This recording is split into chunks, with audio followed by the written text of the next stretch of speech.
So we'll just rant here for a second. So this is my Hyperspark distributor, and if you know my videos, you notice I had to modify this the other day. And I noticed when I was modifying it that I had seen some discoloration on the inside of the wheel here. You can see it there. And I thought, well, that's weird. Is that sensor rubbing in there? And so I took another look at it after I should have looked at it when I had it apart the first time when I was doing the mod to it. And it's actually worn a groove in there. And I said to myself, well, that's not supposed to be wearing on there like that. And so I got to looking at this and disassembled the distributor. And the sensor is just totally loose on here. That shouldn't be like that. It's not supposed to be like that at all. And I checked another one that a friend of mine has, and his is solid. So I don't know why this plastic is giving up the ghost, but it's got all this play in here.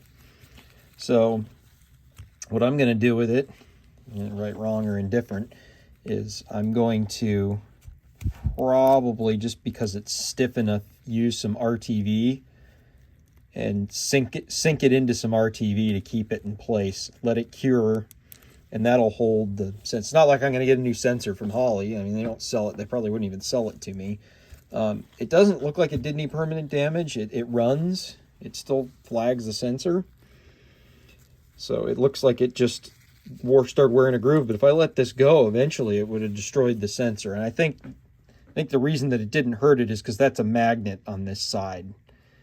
This little piece right there, I believe, is a magnet. I think it's evident if I just stick this. Yeah, see, this wants to stick to that side. So, but eventually that would have wreaked havoc on this. But I think it started rubbing on there because it was a little bit loose. And the more it rubbed, the more it bent this plastic and heat cycles. And I don't know. But I'm going to get it all cleaned up, and then we'll glue that in there. So here's my redneck solution. Ultra gray. Just filled it up, used up all the available space, and just kind of centered it in there. And got it on the bottom, got it everywhere. You know, RTV is really very strong, actually. If you get it, in this case, it's biting on all kinds of stuff. I got it down into these grooves here.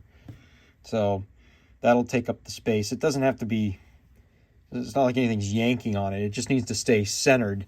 I probably could have used like epoxy putty, but that would be a little bit too thick. So, you know, I think RTV is a good choice here. You know, maybe a epoxy would have worked, but epoxy is probably a little too thin.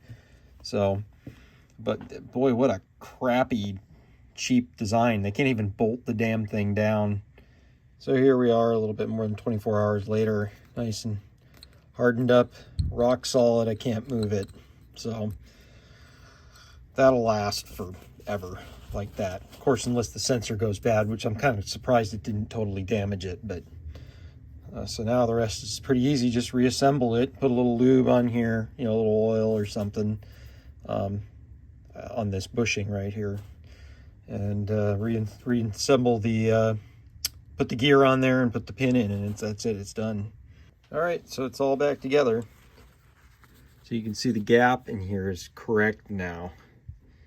Yeah, let's see if we can do it with somewhere where there's some light, but there we go. So you see there's a gap there. There's a little bit of dirt in there I need to clean out, but it's properly gapped instead of riding on that magnet there on the left side.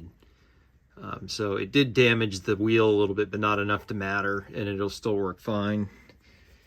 So yeah, it's just, what a crummy design. It really would be better, you know, thinking about this, you know, it'd be better to put a screw or some sort of a mount in here. You know, the RTV will work totally fine. It is not the right way to fix it, but it's good enough. It'll work fine. In general, this thing's kind of crappily made. I had previously put some RTV in here too on the connector, because the plastic popped out on it. So anyways, we'll wrap this one up. You know, thank you, Holley, for making a quality product. But look, they're the ones that make stuff for these motors, and you don't have much choice if you're running a 200 or 250 or 170.